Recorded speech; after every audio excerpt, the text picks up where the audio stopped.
Kulejo fibro kejimutip namta kitarik personal interview mo jong post paper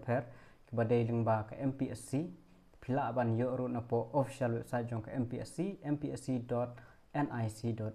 te gidon ki bom tip dengan supentip lupa mar kidang tarik kinang biang ma te gidon kumba nru teli e post ki ban salong personal interview menta ubanai nduk khat tarik hado ar po tarik menajun te hadu Julai ru kini te kan mau ma khat tarik ujun menta kasngi khat tarik ujun ka personal interview kade jongka inspector of legal metrology under the directorate of legal metrology Meghalaya hapo MPSC office dan khat tarik ujun kade ka research officer under planning department hapo MPSC office kan mau khat tarik ujun dan arpo tarik ujun kade ka statistical officer under directive of AH and Veterinary Department kanadi 20 June MPSC office dan kabasau kadai arpoiter June kanadi jongka tourist officer under the Directorate of Tourism kanadi arpoiter June kapor lom kaju ben mas postang kajakar de kaju be ke venue MPSC office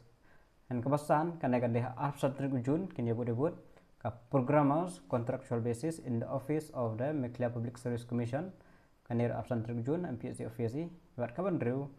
LDA in the Meghalaya Secretariat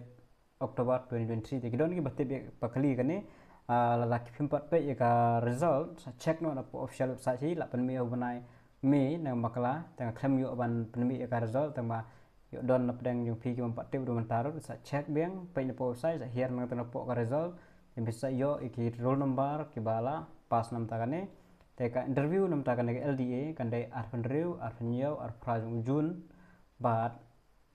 bat san jong mana Julai jarap sa spostang hapo MPC office shalong hi genero te sakan mau check namta kiro number da pikam pat check